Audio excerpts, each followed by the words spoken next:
If you are feeling like 2024 has flown by and you still feel really unhappy in your life, this video is for you.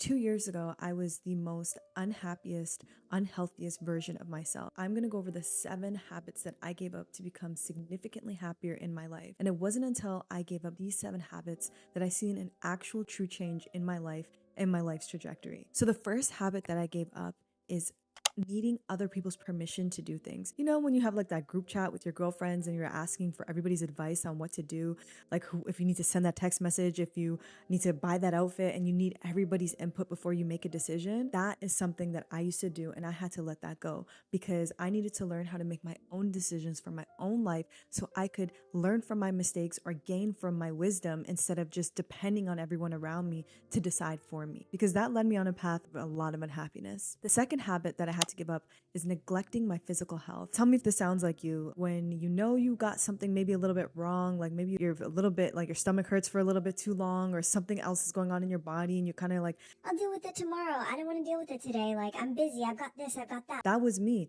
until my body forced me to listen and I was rushed to the emergency room and had to do a medical emergency at that time because I ignored the symptoms for so long. I don't ignore it anymore. I used to ignore it all the time and pretend like somebody was going to save me or something was going to save me from my physical health being not at its best. So I stopped neglecting my physical health. The third thing I gave up is overcommitting to plans. Like, you know, how you say like yes to everything. Maybe it's your friend's baby shower, your friend's birthday, your cousin's wedding, like whatever it is, all of that is great. But sometimes you have to look at your schedule and say, like, do I have time for this? Do I have energy for this? Because sometimes you're accepting every single invitation and that's great, but it can leave you feeling unhappy and start being a little bit resentful because you haven't dealt with the things that you need to do. Maybe there's a class you wanted to take at that time or a vacation you were going to take.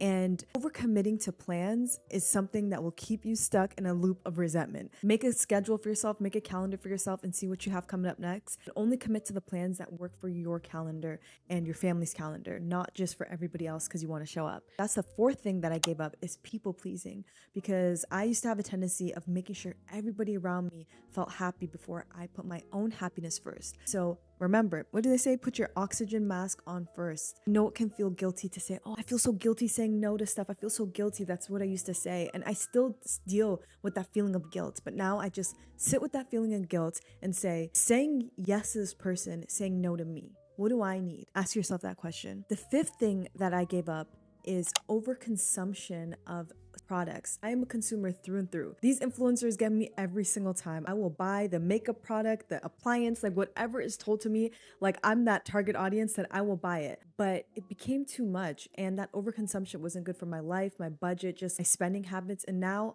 when I see someone recommend something or if I want something, wait a little bit, wait a couple weeks, wait even over a month and decide, do I really need that newest, latest makeup, this, that? Do I already have something like that in my house? I started asking myself that question.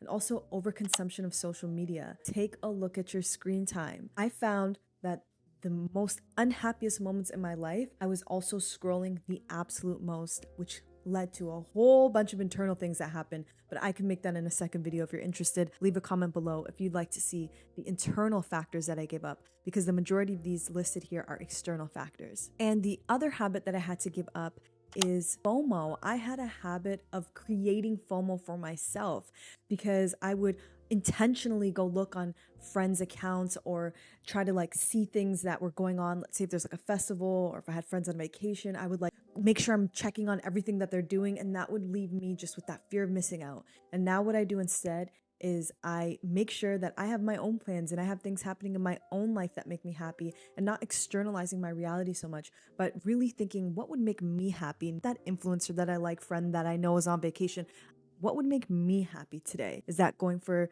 you know, a treat to the coffee shop, to something around me? I had to give up that FOMO habit. It is when I really realized that my happiness came so much more from what I let go of instead of what I just added. It was when I had that idea shift that happiness isn't just about what you gain in your life. It's also about making space. It's about letting go, because there are certain things in your life that could be holding you back from feeling the happiest and most fulfilled that you ever felt, that you don't even engage with because you think that, oh, I just need to add this habit, I need to add this thing, I need to add this program. But sometimes you need to take away things for you to find that truer happiness in your life.